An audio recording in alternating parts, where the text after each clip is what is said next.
பரந்தூர் விமானத்தை பற்றி அளவுக்கு நம்ம சொல்லணும். இல்ல அரசின் சார்பில் மாண்பு முதல்வரோ அமைச்சர்களோ அறிக்கை அளிக்கிற போது விவாதம் கிடையாது. மாண்பு உறுப்பினர் இதை பத்தி மென்ஷன் பண்ணுங்க. பால் விலை குறித்து மென்ஷன் பண்ணாதீங்க.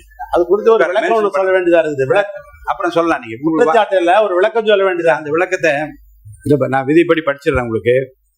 பொது முக்கியத்துவம் வாய்ந்த ஒரு பொருளை பற்றி அமைச்சர் பேரவைத் தலைவர் இசைவுடன் அறிக்கை ஒன்றை அளிக்கலாம். அறிக்கையின் மீது அப்போது எவ்வித விவாதமும் இருத்தல் கூடாது. அந்த விதிப்படி இப்ப அனுமதி இல்லை. அப்ப நீங்க உங்க இல்ல மானிய கோரிக்கை பேசுகிற போது நீங்க இடையில அதை சொல்லலாம். கவன ஈர்ப்பு பற்றி குற்றச்சாட்டு இல்ல ஒரு விளக்கம் வேண்டாம். எந்த விளக்கத்துக்கு நான் அனுமதி அளிக்கவில்லை. 55 விதியின் கீழ் உங்க பேரை படிச்சுட்டா இல்ல அடுத்த ஒரு பேர் நான் படிச்சிருவேன். சொல்லலாம், மென்ஷன் பண்ணலாம். விதிப்படி உங்களை அழைத்திருக்கிறேன். பால் விலை உயர்வு குறித்து படிக்கிறதா நீங்க படிக்கலாம். மாண்புமிகு பேரவைத் தலைவர்களே, இந்த பால் உற்பத்தியாளர்கள் எல்லாம் தனியாருக்கு போய் பால் ஊற்றணுன்ற ஒரு சூழ்நிலை ஏற்பட்டு இருக்கிறது. ஆவினுக்கு பால் ஊற்றினால்தான் பயனாளிகள் தமிழ்நாட்டில் இருப்பவங்க யாரெல்லாம் பாலை பயன்படுத்துகிறாரோ அவர்களுக்கு சௌகரியமா இருக்கும். குறைந்த விலையில அவர்கள் பயன்படுத்த முடியும்.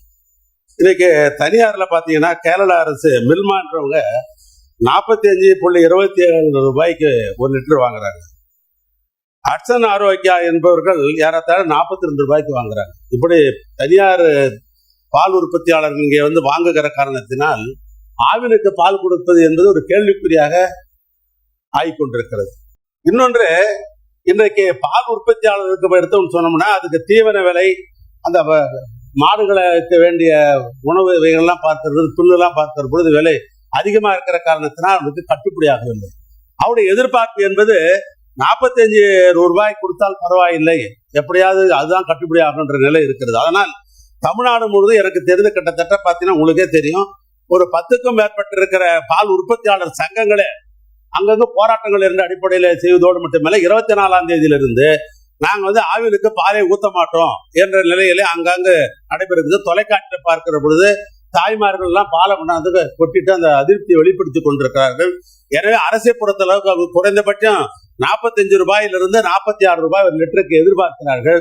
எனவே இந்த அரசு உடனே ஆவினுக்கு பால் வருவதற்கு ஏற்படும். ஏன்னா இப்ப பார்த்தா ஜனவரி 25 இப்ப ஒப்பிட்டு பார்க்கிற பொழுது இப்ப பால் ஆவினுக்கு பால் ஊற்றுவதே குறைந்து விட்டது. அதுக்கு காரணம் அவர்களுக்கு கட்டுப்படியான விலை தரவில்லை என்கிற ஒரு குற்றச்சாட்டு இருக்கிறது. எனவே கூடுதலாக இந்த அரசாங்கம் பால் உற்பத்தியாளருக்கு 45 ரூபாய் கொடுத்தால்தான் ஆவினுக்கு பால் வரும்.